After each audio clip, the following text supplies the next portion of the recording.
pengen cerita aku kayak lucu dan aneh. Tapi nggak tahu ya menurut kalian. Udahlah, dengarkan ceritaku. Hi cool people, it's Yongsui and how are you today? Pada tanggal 22 Oktober 2022, setelah aku ketemuan dengan ini namanya Sofeni, terus kita mutar-mutar balai kota yang ada di Solo ini. Kemudian kita balik ke kosan. Kali ini tuh aku pengen lewat dari Pasar Klewer, agak panjang aja jalannya. Rupanya mungkin aku salah ambil ya jalannya. Jalan yang aku ambil ini terus ke Jalan Slamet Riyadi. Memang iya, Slamet Riyadi itu menuju ke arah kosanku. Memang kosanku daerah-daerah sini lah, tapi nggak dekat dengan warung makan ini juga. Aku lupa kalau jalan itu satu jalur lupa banget. Dia bisa dua jalur itu kalau di atas jam 10 atau sudah jam 10 pun kita berada di jalur bus gitu. Biar nggak salah paham, nanti pikirkan satu jalur ya. Kenapa ada jalur bus? Jadi gini, di Slamet Riyadi itu kalau kita lawan arah hanya boleh bus pun sudah ada jalurnya. Ini beroperasi dari pagi jam berapa sampai jam 7. Kalau di daerah itu terakhir jam 7 ya. Soalnya aku pernah nanya sama supirnya. Jadi hanya bisa lewat kalau siang-siang itu kayak jam 7 itu hanya bus aja. Segala kendaraan yang lain nggak boleh. Operasi itu hanya boleh itu di atas jam 10 malam. Biar nggak salah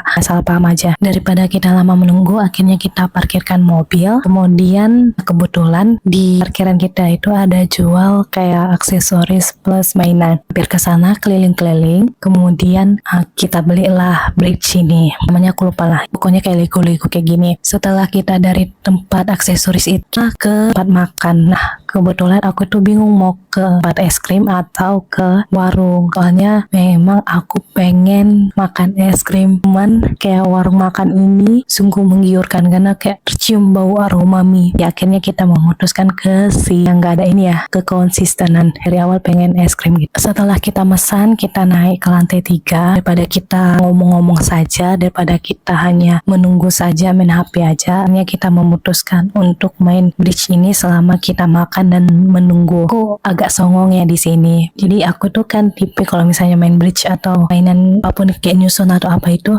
pokoknya nggak bisa ditinggal dan harus selesai. Kalau dia partnya kecil ya. Pas itu di sini aku songong bilang sama ini si Sofeni, nanti kita pulang selesai legoku ya gitu. Pas aku lagi ngerjakan, pas bagian yang warna biru tua di kertas yang aku pegang-pegang itu kan, yang warna di kertas itu, kenapa yang part bagian biru tuanya, maksudnya yang garis-garis ini posisinya di mana, posisinya di mana, nggak kelihatan gitu. Kemudian aku kayak bagian itu aku masukkan ke kotak, terus aku buat bagian baru, bagian di sisi lainnya, tapi kayak agak memusingkan gitu loh guys. Kayak ini bagaimana kalau, karena kan kalau misalnya udah satu bagian kan udah enak ya, udah enak lah kita kerjakan. Jadi intinya itu adalah kita nggak boleh songong gitu. Setelah selesai makan, kita bentar dulu untuk menurunkan di perut, kita pulang. Tapi cerita belum selesai sampai situ. Ya BTW, di samping si Sofeni ini itu ada mas-mas lagi melukis, dan jujur ya lukisannya bagus banget. Kayak aku terkesima dengan tanya, mas kalau kamu melihat video ini, jujur gambarmu keren banget mas, antik mas. Oh iya, si Sofeni ini itu bisa sebagai teman, sahabat, dan sepupu. Jadi kalau aku ganti-gantiin ketiga ini ya bisa kayak gitulah. Kemudian kita dua itu nggak kenal sama mas dan mbaknya, dan aku udah maaf kepada mas dan mbaknya kalau lihat ini, atau kalau misalnya mas dan mbaknya itu pacaran atau PDKT-an atau temanan, kita nggak tahu. Cuman aku kayak agak greget ke mbaknya. Sebenarnya aku nggak terlalu mendengarkan, aku terlalu fokus sama legoku. Jadi gini mbak, aku boleh kasih saran,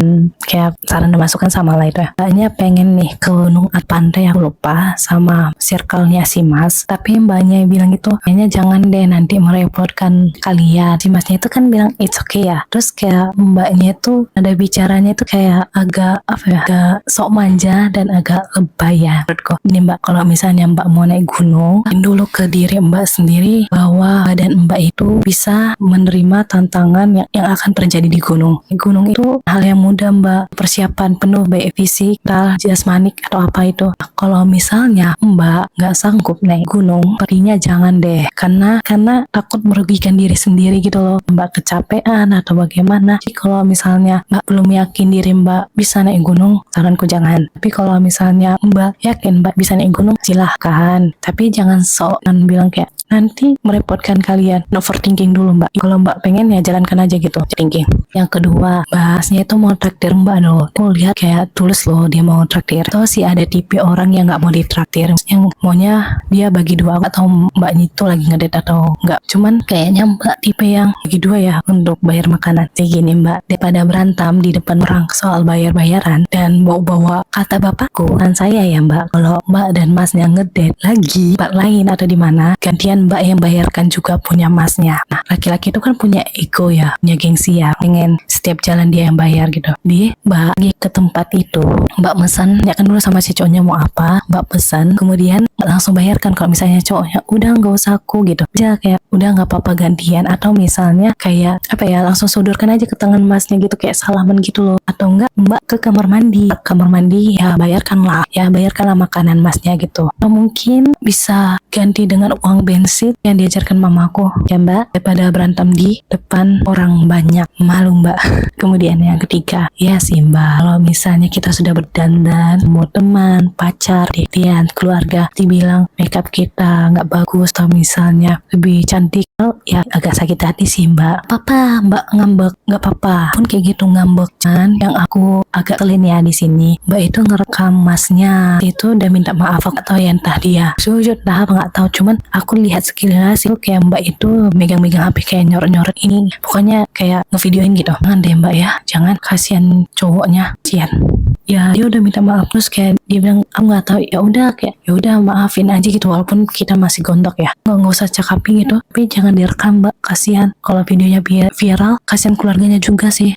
Aku hanya gitu aja sih, karena pas saat kejadian itu kayak aku dan temanku tuh mau bilang gini sih, Mbak ini aja duduk di tempat kita aja, nongkrong di tempat kita aja, kalau Mbak mau bergabung silakan, tapi kalau enggak ya juga enggak gitu. Aku sama teman aku kayak tatap-tatapan, kayak aku bilang sama temanku ya, kita jangan kayak gini ya nanti kalau misalnya PDKT pacaran gitu. Oke, udah itu aja lah Mbak ya saranku, dan semoga bisa diperbaiki. Semoga jangan diviralin ini, karena dikit-dikit kamera itu kayak lebay gitu loh. Kecuali ya Mbak, kecuali amit-amit jangan membayi, kecuali ya Mbak, kecuali ada kasus yang membuat memang kita harus pegang handphone, apa Mbak pegang handphone. Misalnya untuk hal-hal receh kayak gini, jangan deh dipegang handphone atau direkam, jangan. Tapi kalau ada hal-hal yang wow banget gitu, apa kamerain aja Mbak, terus karena untuk bukti. Tapi untuk hal-hal receh sebaiknya jangan ya Mbak ya. Oke lah ya Mbak, sudah capek ngoceh. Terima kasih semua cool people, juga udah capek ngoceh. Terima kasih sudah nonton. See you next video. Bye. Bye Cik Bene.